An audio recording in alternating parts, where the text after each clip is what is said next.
এমন এক মজার নাস্তা যেটা একটা কেন 10টা খেলেও পেট ভরবে কিন্তু মন ভরবে না। আসসালামু আলাইকুম এভরিওয়ান, বিডি রান্না ক্যানভাস চ্যানেলের নতুন আরেকটি রেসিপিতে সবাইকে স্বাগতম। আশা করি সবাই খুবই ভালো আছেন। আজকে আপনাদের মাঝে আমি আরেকটি ইউনিক নাস্তা রেসিপি নিয়ে হাজির হলাম। আশা করি আপনাদের খুবই ভালো লাগবে। চলে যাচ্ছি মূল রেসিপিতে। প্রথমে এখানে আমি একটি ফ্রাই প্যানে 1 কাপ পরিমাণ পানি দিয়েছি, হাফ স্পুন পরিমাণ তেল দিয়েছি এবং হাফ স্পুন পরিমাণ লবণ দিয়েছি। তারপর এখানে আমি 2 টেবিল চামচ পরিমাণ ধনিয়া পাতা কুচি দিয়েছি এবং 1 টেবিল চামচ পরিমাণ দিয়েছি কাঁচামরিচ। যখন পানিগুলো এরকম টকবক বলক আসবে এর মধ্যে আমি দিয়ে দিচ্ছি 1 কাপ পরিমাণ সুজি। এখন আমি এই ফুটন্ত পানির মধ্যে সুজিটাকে একটা ডো তৈরি করে নিব, সুন্দর একটা ডো তৈরি করে নিব নাস্তার জন্য।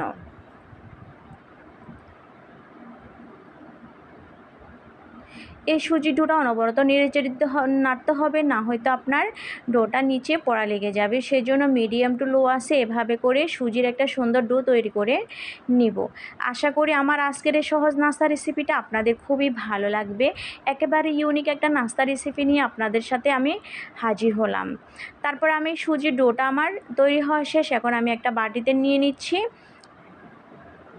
দেখেন কতটা একেবারে সফট হয়ে গিয়েছে। তারপর আমি একটা সাইডে বাটিটা রেখে দিয়ে এখানের মধ্যে আমি 2টি আলুকে আমি ছোট করে স্লাইস করে নিয়েছি। আলুগুলো আমি আগে থেকে সিদ্ধ করে রেখেছিলাম।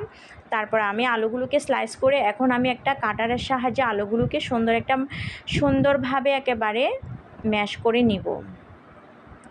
আপনারা চাইলে এগুলোকে হাত দিয়েও কষলে নিতে পারেন। তারপর আমি আলুগুলোকে এখন আমি সুজির ডোর সাথে মিক্স করে নিব। তারপরে দিয়ে দিব হাফ কাপ পরিমাণ ময়দা, হাফ চামচ পরিমাণ লবণ, হাফ চামচ পরিমাণ জিরে ধনিয়ার গুঁড়া, হাফ চামচ পরিমাণ কালো গোলমরিচের গুঁড়া, হাফ চামচ পরিমাণ হলুদের গুঁড়া এবং হাফ চামচ পরিমাণ মরিচের গুঁড়া। এখন দিয়ে দিব 1 টেবিল চামচ পরিমাণ ধনিয়া পাতা এবং একটি পেঁয়াজ কুচি দিয়ে এখন আমি ভালো করে সব কিছু একেবারে সুন্দরভাবে মিক্স করে নিব। এখানের মধ্যে আমি কোনো পানি মিক্স করব না, কারণ এখানে আলুটাও একেবারে নরম জাতীয় আর সুজি তো নরমই আছে এখনও, সেজন্য এখানে আমি পানি মিক্স করব না। তারপর আমি সুন্দরভাবে একেবারে ধৈর্য সহকারে হাত দিয়ে ভালো করে মিক্স করে একটা নাস্তার জন্য আমি ডো তৈরি করে নিচ্ছি। এখন আমি আরও বেশি নাস্তাটি স্বাদ বাড়ানোর জন্য দিয়ে দিচ্ছি একটি স্বাদ মশলা। এখন স্বাদ মশলাটা দেওয়ার পরে এখন আবার আমি ভালো করে স্মুথভাবে একটা ডো তৈরি করে নিব। এই নাস্তাগুলো বিশ্বাস করবেন না, ছোট বড় সবাই খুবই পছন্দ করবেন। আপনি যদি এই নাস্তাগুলো বাচ্চাদের সামনে বানিয়ে দেন, ওরা শুধু খেতেই থাকবে, থামানো মুশকিল হয়ে যাবে।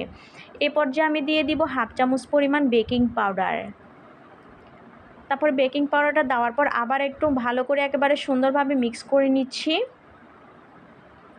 আর এই নাস্তাগুলো আপনারা খুবই সহজভাবে বানিয়েও বাচ্চাদের টিফিন হিসেবে দিতে পারবেন। দেখবেন টিফিন বক্স একেবারে খালি আসবে, এত পছন্দ করবে বাচ্চারা, তার সাথে বড়রাও খুবই পছন্দ করবে এই নাস্তাটি। এত মজা হয় এই নাস্তাটি। শুধুমাত্র আপনার ঘরে যদি আলু এবং সুজি থাকে আপনি ঝটপট 10 মিনিটে এই নাস্তাগুলো বানিয়ে নিতে পারবেন। দেখেন এভরিওয়ান, আমার সুজি ডোটা একেবারে সুন্দরভাবে তৈরি হয়ে গিয়েছে। এখন আমি এটাকে এখন আমি এই ডোটাকে আরও ভালো করে মথে নিব। মথে আমি রোলের মতন করে তারপর এটাকে আমি ভাগ করে নিচ্ছি। নেওয়ার পরে একটা লিচি নিয়ে আমি এখন এটাকে একটা বেলুনের সাহায্যে একটু হালকাভাবে বেলে নিচ্ছি। বেশি পাতলা করব না, অতিরিক্ত পাতলা করব না, একটু মোটা, মানে একটু আপনার মোটা জাতীয় রাখবো।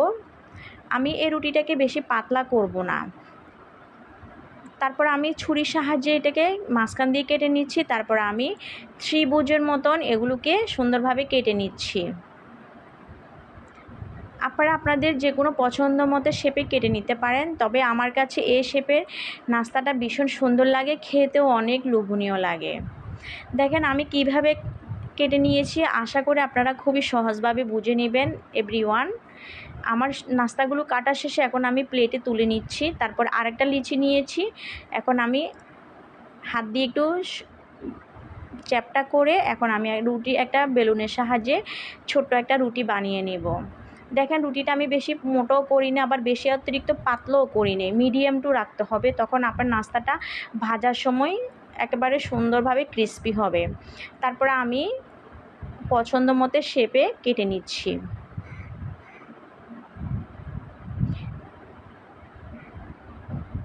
এগুলো নাস্তাগুলো ভাজার শেষে অনেক সুন্দর লাগবে। কাটার শেষে এখন আমি আবার প্লেটে তুলে নিচ্ছি। তারপরে আরেকটা রুটি আমি বেলে নিয়েছিলাম, এখন আমি কেটে নিচ্ছি নিজের মতো করে।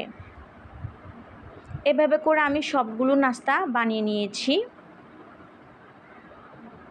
আর আপনার বাসায় যদি মেহমান আসে, আপনি 10 মিনিটে নাস্তাগুলো বানিয়ে দিতে পারবেন। মেহমানের সামনে যদি এরকম মজার নাস্তা দেন, দেখবেন মেহমান তো খেয়ে একবারে পাগল হয়ে যাবে। আপনার কাছে রেসিপি অবশ্যই জানতে চাইবে যে কিভাবে আপনি এই নাস্তাটি তৈরি করেছেন।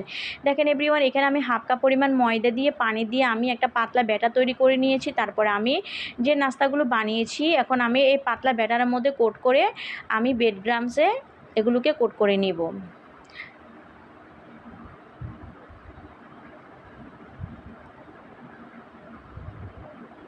এভাবে করে আমি সবগুলো নাস্তা বানিয়ে নিব। যারা এই পর্যায়ে আমার ভিডিওটি দেখছেন অথচ লাইক দেন, প্লিজ ভিডিওতে একটা লাইক দিয়ে দিবেন। আর যারা নতুন অবস্থা আমার ভিডিওটি দেখছেন অথচ সাবস্ক্রাইব করেন না, প্লিজ চ্যানেলটি সাবস্ক্রাইব করে পাশে থেকে যাবেন। পাশে বেল আইকনটি ক্লিক করে রাখবেন যাতে আমি নিত্য নতুন রেসিপি ছাড়ার সাথে সাথে সবার আগে আপনার কাছে পৌঁছে যায়। দেখেন আমি কত সুন্দরভাবে নাস্তাগুলো একেবারে বানিয়ে নিয়েছি। সবগুলো নাস্তা আমার বানানো শেষ। মাশাআল্লাহ কত সুন্দর লাগতেছে এভরিওয়ান দেখেন। তারপরে আমি চলে যাচ্ছি চুলায়। এখানে আমি পরিমাণ মতো তেল দিয়ে তারপর আমি গরম করে নিয়েছি। বেশি তেলগুলো অতিরিক্ত গরম করবেন না, এরকম মিডিয়াম গরম করে তারপরে এক এক করে আমি সবগুলো নাস্তা এভাবে করে ভেজে নিব। এখন আমি ডুবো তেলের মধ্যে ছেড়ে দিচ্ছি নাস্তাগুলো।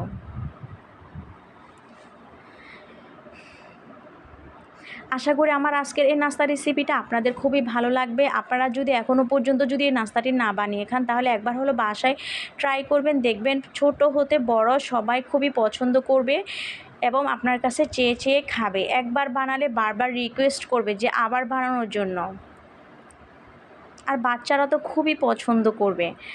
বাহিরের থেকে আপনারা নাস্তা আর কিনে খেতে হবে না। যদি এমন মজার ইউনিক নাস্তা যদি আপনি পরিবারের সবার সামনে এইভাবে নাস্তা বানিয়ে দেন, পরিবারের সবাই তো অনেক প্রশংসা করবে আপনার। দেখেন নাস্তাগুলো আমার ভেজে নেওয়া শেষ। এখন আমি এক এক করে তেল থেকে সেকে সেকে নাস্তাগুলো তুলে নিচ্ছি। মাশাআল্লাহ নাস্তাগুলোর কালারটা কত সুন্দর লাগতেছে দেখছেন এভরিওয়ান।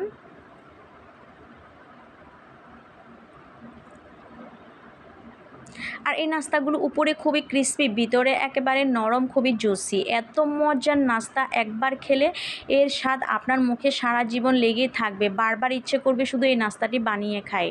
দেখেন কত লোভনীয় লাগছে। এখন আমি আপনাদেরকে একটু পরিবেশন করে দেখাচ্ছি। নাস্তাগুলো মাশাআল্লাহ অনেক ক্রিস্পি হয়েছে। আমি টমেটো সস দিয়ে এগুলোকে পরিবেশন করে নিচ্ছি। সবাইকে অসংখ্য ধন্যবাদ যারা যারা এতক্ষণ পর্যন্ত আমার ভিডিওটি দেখছেন। সবাই ভালো থাকবেন, সুস্থ থাকবেন। আজকের জন্য আমি এখানে বিদায় নিলাম। দেখা হবে আবার পরবর্তী রেসিপিতে।